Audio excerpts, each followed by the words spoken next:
and which doesn't necessarily refer to something in the world, but the kind of principle of the Enlightenment. And third, scientific method, where he means applying reason to reality by testing it, and it's a communal process again, right? And so in these five things in that format, I think would be that approval is what Peirce means by tenacity. Oral tradition is certainly what he means in this context by authority. And faith is a kind of intermediate term between approval and oral tradition.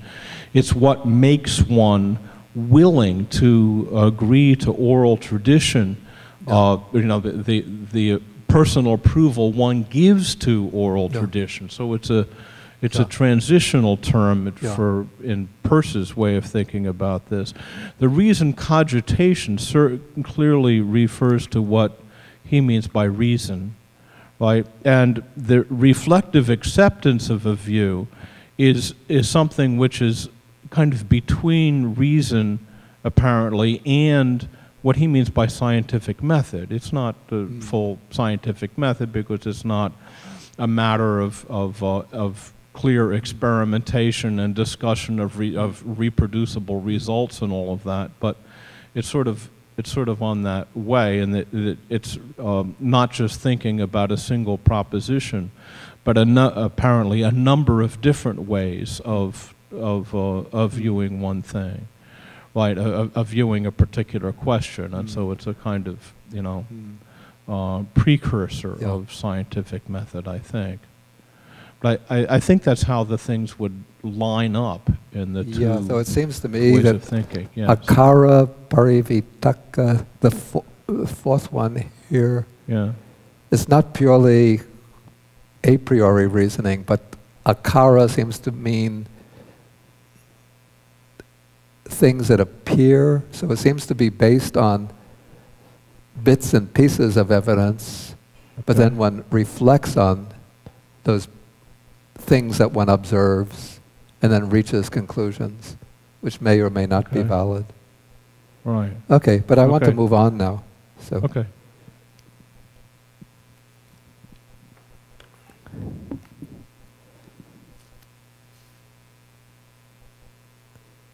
Okay, so we have we have approval or preference, oral tradition, reason cogitation, reflective acceptance of a view. So again, in each case, we're just taking the last one, one preserves truth when one says, my reflective acceptance of a view is thus, but he does not come to the definite conclusion, only this is true, anything else is wrong. So I would say that the general conclusion or generalization that one can make from this passage is that one preserves the truth when one states the source of one's belief. Or let us say one states the content of one's belief, one states the source of it, but one doesn't jump to the conclusion that what one believes is definitely and infallibly the truth. Okay, so then the Buddha, in a way, he's leading Bharadvaja on with the concluding sentence of this paragraph. He says, in this way, there is the preservation of truth. In this way, one preserves truth. In this way, we describe the preservation of truth. But as yet, there is no discovery of truth. And the expression that's used here is such anubodha.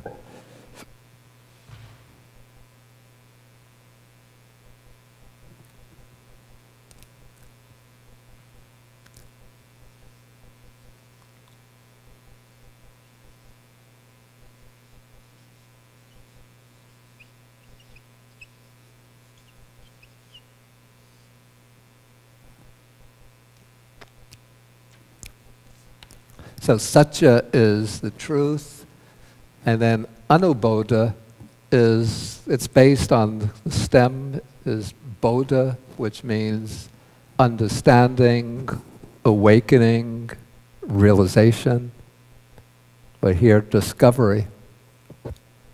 And so that Anubodha would imply a direct personal insight into the truth.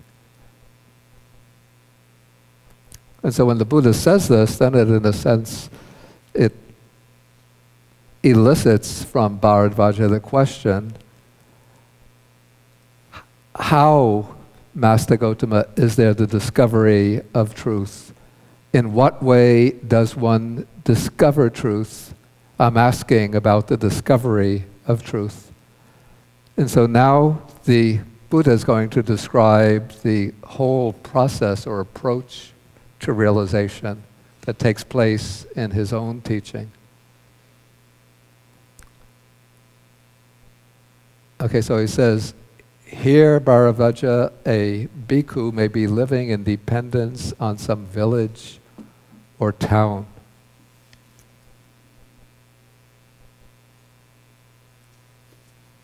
And even though it's referring here, it uses the word bhikkhu, which ordinarily means a Buddhist monk, but it seems that this is referring to the Buddha himself. This is going to be explaining how somebody investigates the Buddha, gains confidence in him, and then practices his teaching. Okay, so a bhikkhu may be living in dependence on some village or town. Then a householder or a householder's son goes to him and investigates him in regard to three kinds of states. States rooted in greed, states rooted in hatred, states based on or rooted in delusion.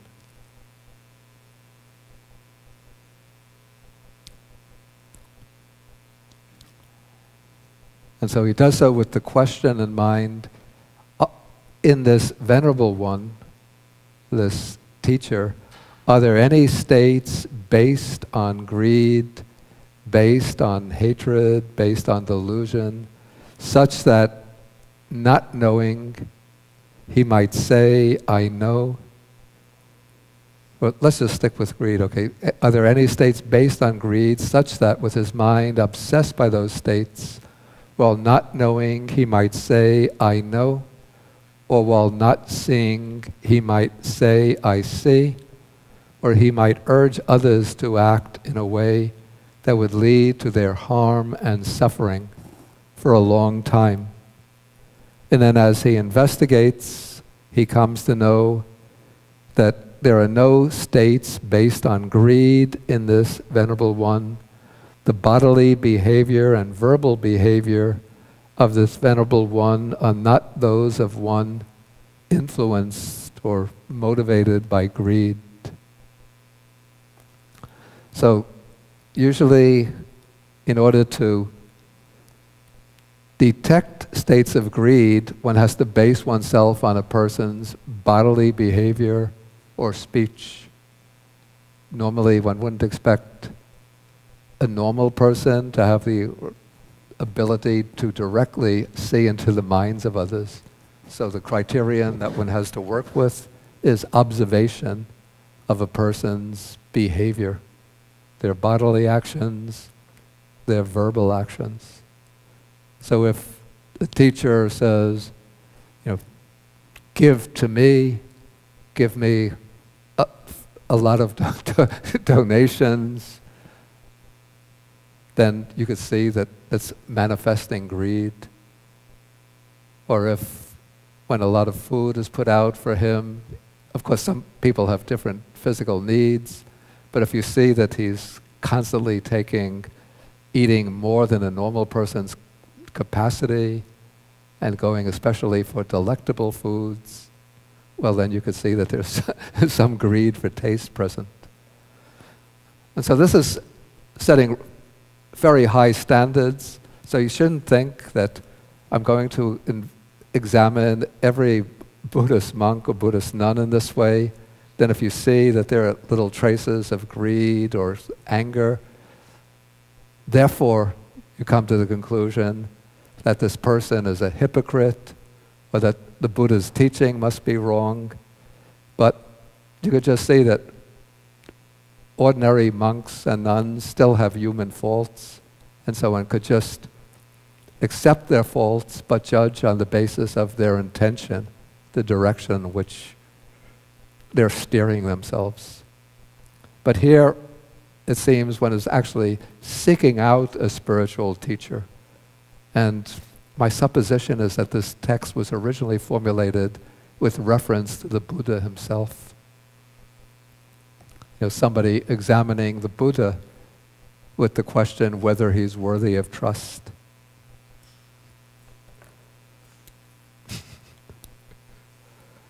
Okay, so one could see from the person's behavior whether they have bodily behavior, verbal behavior, whether they have greed or hatred, whether they have delusion. That's very difficult to tell from the bodily behavior. But if a person puts one pair of glasses over another,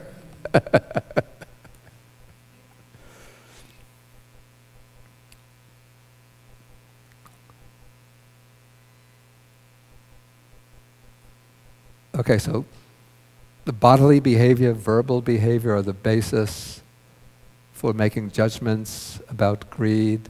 Then the second criterion is the teaching that that person teaches.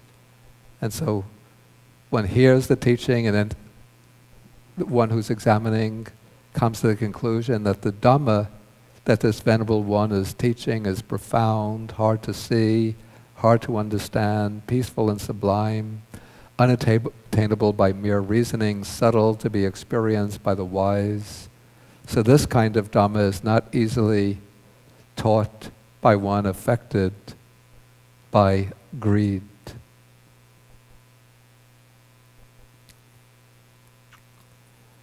Okay, so then one examines the person in a similar way with regard to hatred and in regard to delusion. And in each case, one sees that the person's behavior doesn't display signs of delusion, and the person is teaching a Dhamma which is not easily taught by one subject to delusion.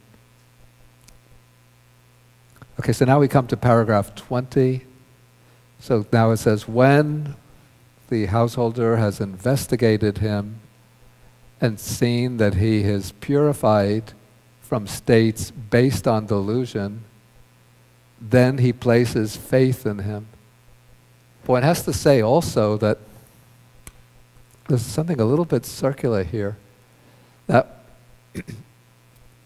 one places faith in him, and what is the subject of that faith that one is placing in him?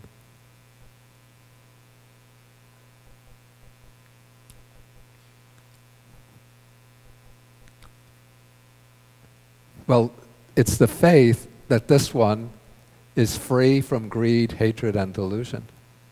Because again, this is something one can't know definitely for oneself, but it's an inference that one draws based on the person's behavior. Person's behavior and the quality of his teaching. And so one places faith, what I would say is, one places faith in the teacher as one who is himself free from greed, hatred, and delusion. And I'd say one also places faith in the teaching as a teaching that is capable of, we could express this as leading one to the end of one's own greed, hatred, and delusion. Or we could say a teaching which is capable of promoting one's true well-being and happiness. Or else we could say a teaching capable of leading one to the realization of truth. So we could put this in a number of ways, but it seems it's important to clarify exactly what one is placing faith in. faith, the way I see it, one places faith in the teacher and faith in the capacity or potential of the teaching. Anybody else have something to say about that? To add to this? Okay, then we'll continue. Okay, so when one has done this investigation and placed faith, then, I'm in section 20 now, filled with faith, one visits him and pays respect to him. This is the traditional Indian way of receiving teachings from a spiritual teacher. One doesn't, ask what are the books published by this teacher, because teachings were not, there were no books on spiritual teachings. But one will hear the teacher maybe give public discourses, and now if one wants to get personal teaching from the teacher, one will go to visit him personally.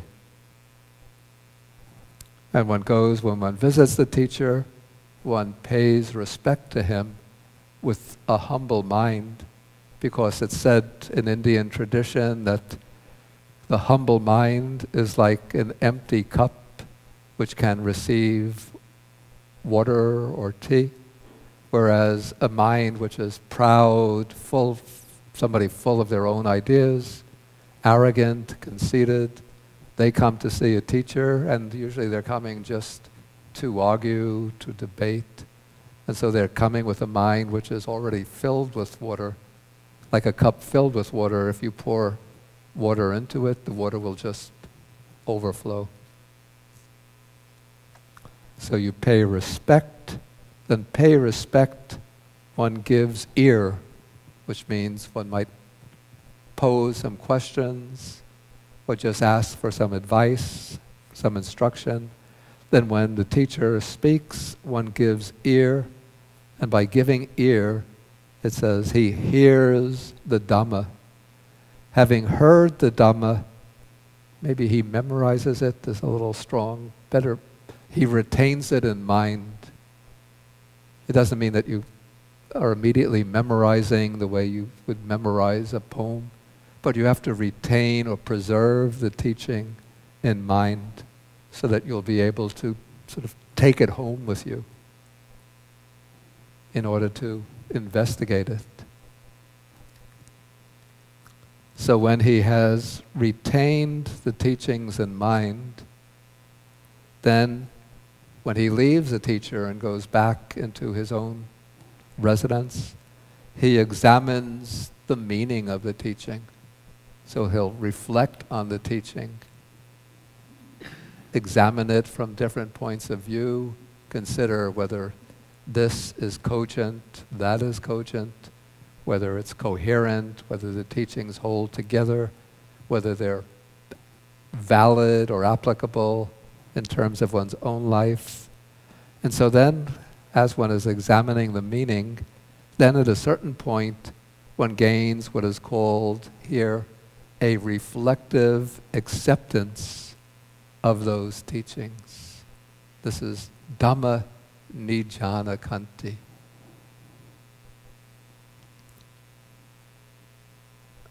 So we could see here already several factors have been mentioned which correspond to the sources of knowledge mentioned in those 5 sources of knowledge mentioned in the earlier part of the sutta.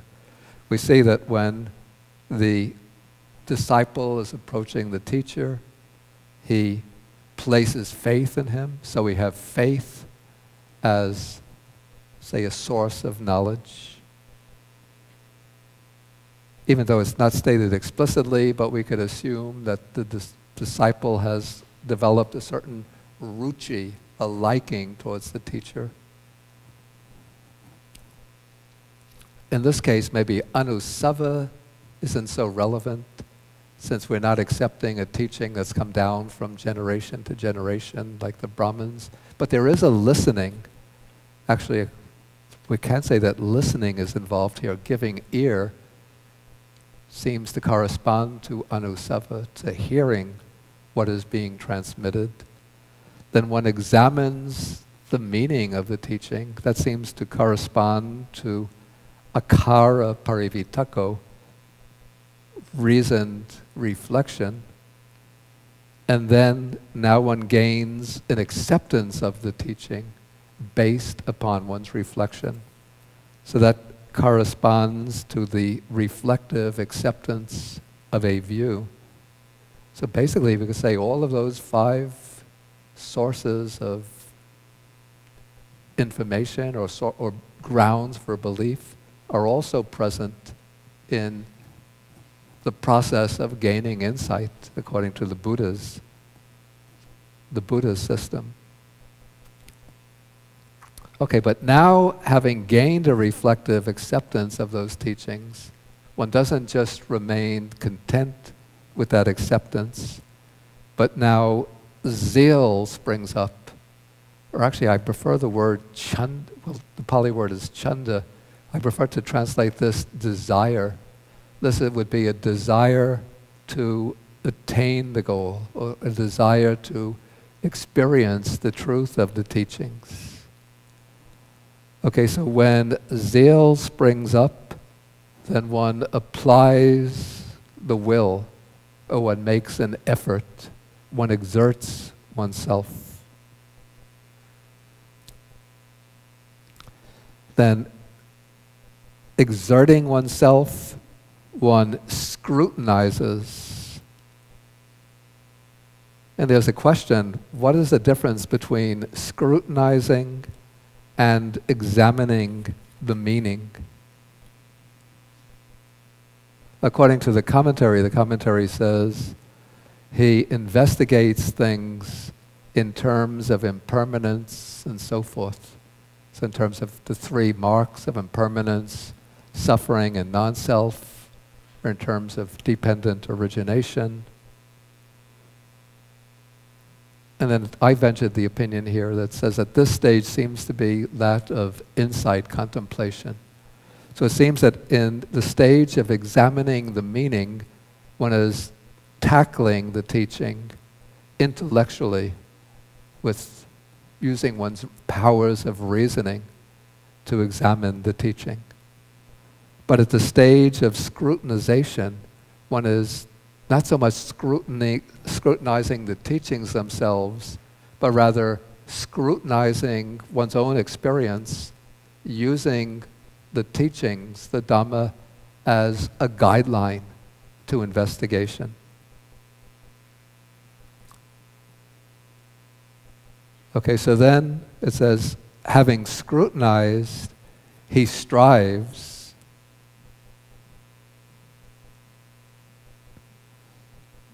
And then in my note, I pointed out that exerting the will, which was applying the will mentioned earlier, and striving, both seem very similar, almost synonymous. So to make sense of why these 2 stages are mentioned separately, it seems that applying the will is exerting oneself,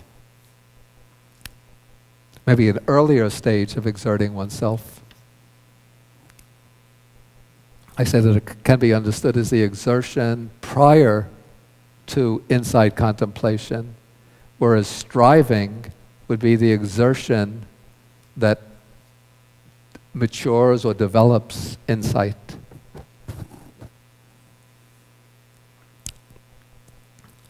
Okay, so this is striving, in the deep, more advanced stages of the practice. And then resolutely striving, here the text uses an interesting expression. It says, he realizes with the body the supreme truth, and he sees it by penetrating it with wisdom. So the supreme truth here is parama satya, that is the ultimate truth, which is not truth as a proposition, but this is nibbana or nirvana, which is the unconditioned element, the deathless element. And it's said that he realizes this with the body. Kayena sachi karoti. And what's meant by the body here, or at least the way I understand it, it's not that the physical body realizes nirvana, but I take the experience to be so powerful that it's like one's whole person is involved in that realization. The commentary says that what's meant by body is namakaya, the mental body, the collection of mental factors. But to my mind, that seems to dilute the full meaning, or to weaken the full meaning of the expression. I take it to be like a very powerful personal experience, so that it's so powerful it's as if the body itself is undergoing this transformative experience. So one realizes the supreme truth with the body and sees it by penetrating it with wisdom. Wisdom here is panya, and the function of wisdom in relation to the truth is to penetrate it. I think it uses the word atividya, which comes from the verb vidati, which means to pierce through, to shoot an arrow through a target.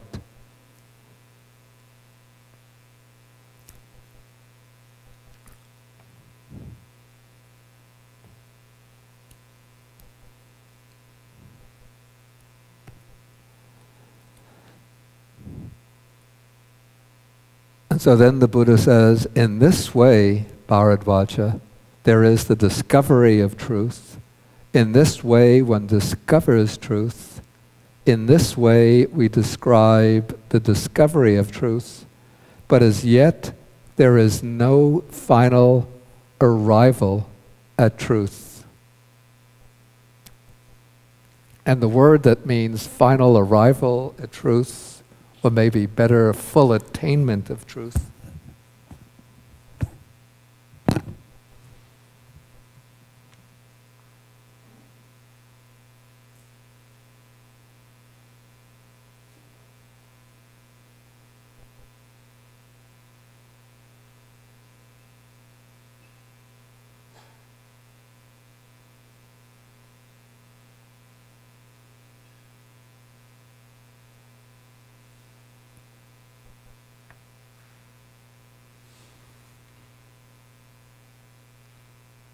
this is Satya Anupatti. So Satya again is truth. Anupatti, the word patti usually means.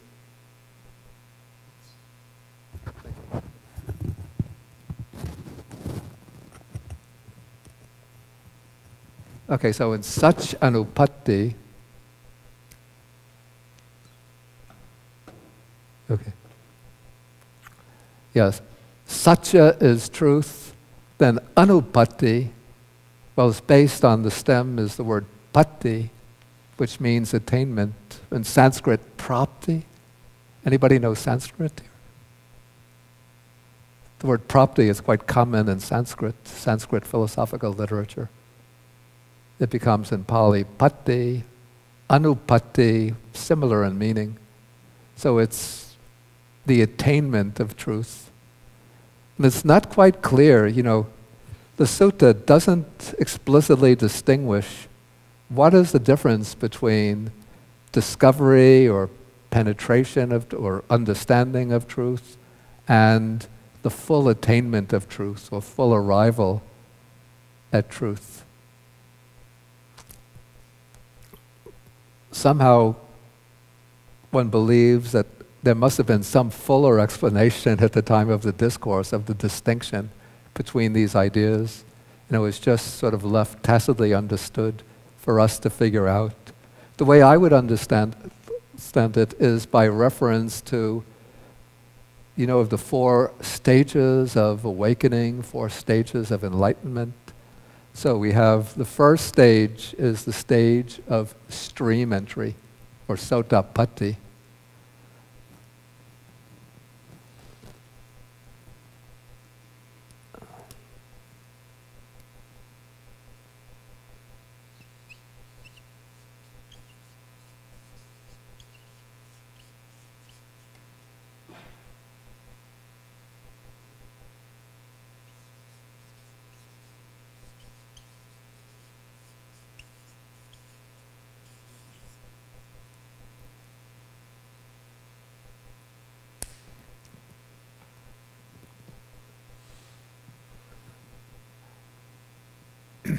Yeah, so the stage of stream entry is the first stage of awakening, where one sees the truth of the Dhamma for the very first time.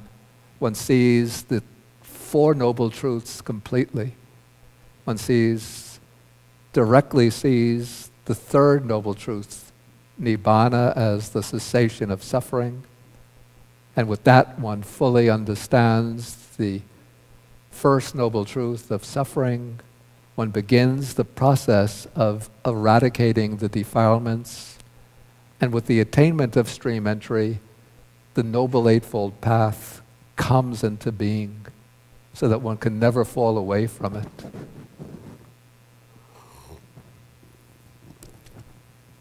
So the stream enterer is one who has seen the truth of the Dhamma, realized the ultimate truth, but has not yet reached the end of the path.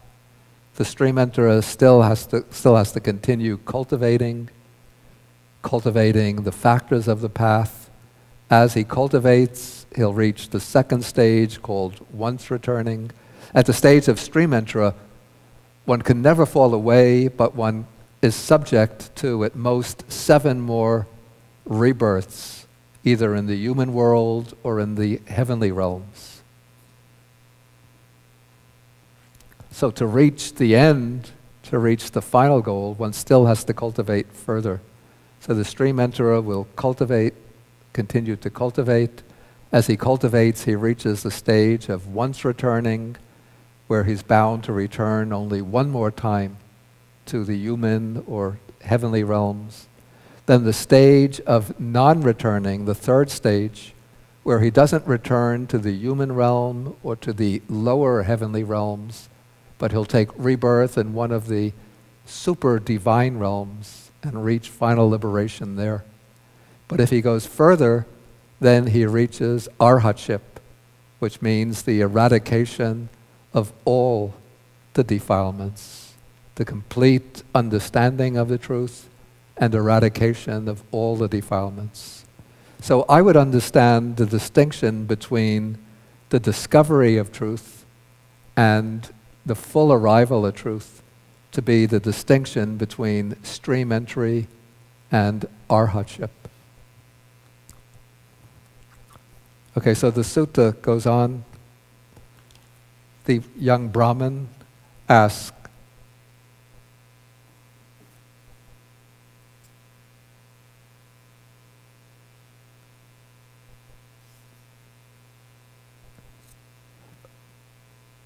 okay, so the Buddha says, as yet there is no final arrival at truth. So now the young Brahmin picks up on that statement of the Buddha and asks, in what way is there the final arrival at truth? In what way does one finally arrive at truth? We ask Master Gotama about the final arrival at truth. And so the Buddha doesn't add anything new here, but he says the final arrival at truth occurs through the repetition, development, and cultivation of those same things. In this way, there is the final arrival at truth, and so on. So, in order to arrive at the complete realization of truth, one goes through the same process. One doesn't have to depend upon the earliest stages, but one already has the reflective acceptance of the teachings, and one has direct insight into the teachings. And so what one has to do is continue to strive resolutely, scrutinizing or examining things with the insight that one has already acquired. So one goes on striving diligently, using the insight wisdom of insight into impermanence, suffering, and non-self. And then as one cultivates those factors again and again, the insight cuts deeper and deeper until one reaches the ultimate attainment.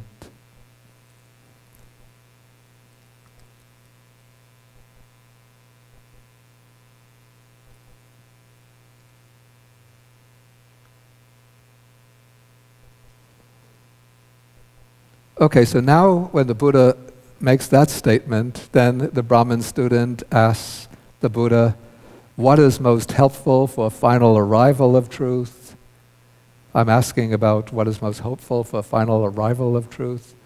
And now the Buddha just goes through, we actually go through the same sequence of stages, except it's going in reverse order, from striving back to scrutiny, from scrutiny to application of the will, going all the ways back, skipping over this, to we come eventually back to section 30. What is most helpful for, actually we go back further to, okay, we'll go to 30. What is most helpful for hearing the Dhamma? So what is most helpful for hearing the Dhamma is giving ear, or in other words, listening. What is most helpful for listening? Paying respects. What is most helpful for paying respects? Visiting the teacher is most helpful. What is most helpful for visiting? What is the motivation for visiting? And then faith is most helpful for visiting. So if faith does not arise, one will not visit the teacher, but because there is faith, then one goes to visit him. So you see, you see, even though the Buddha, in the early part of the discourse, he rejects the claim of the Brahmins who are basing everything upon faith, faith in the line of teachers. But here the Buddha is tracing the whole process of cultivation back to faith. So one has faith in the teacher, one visits him. When one visits, one listens to the teaching. But you see, even though everything starts with faith, but it doesn't stop with faith. But faith becomes, the starting point for this process of learning, inquiry, investigation, diligent effort, and then insight and realization.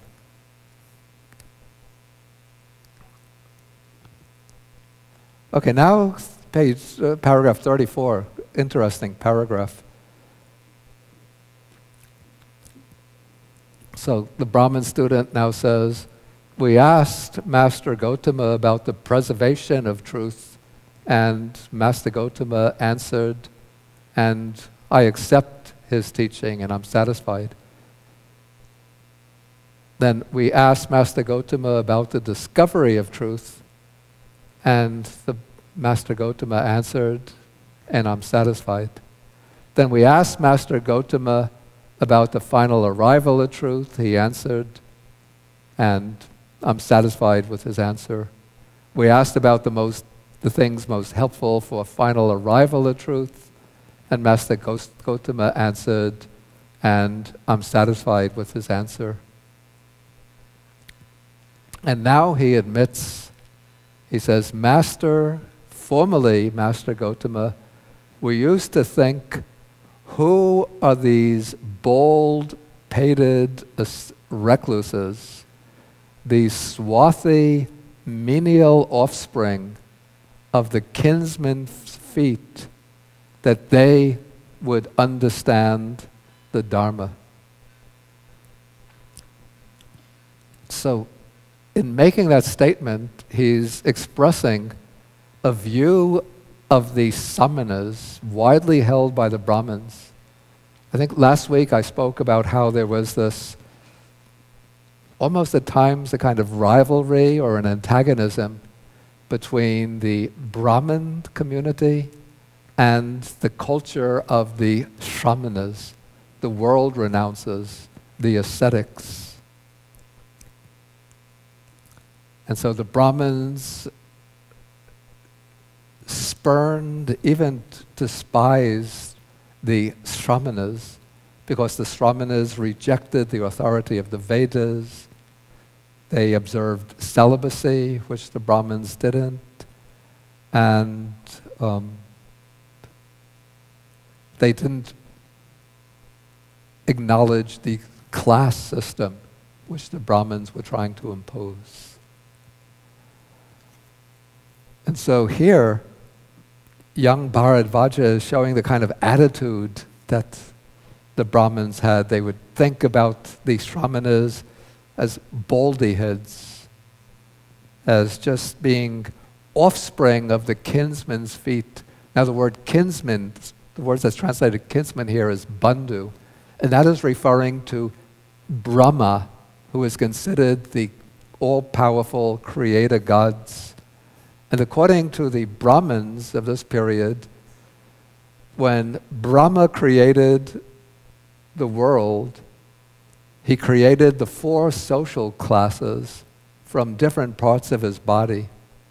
He created the Shudras, the workers, the laborers, the servants, the working class from his feet.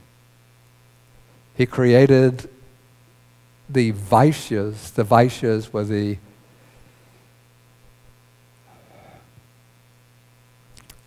agriculture, the people who owned the farms, the pastoral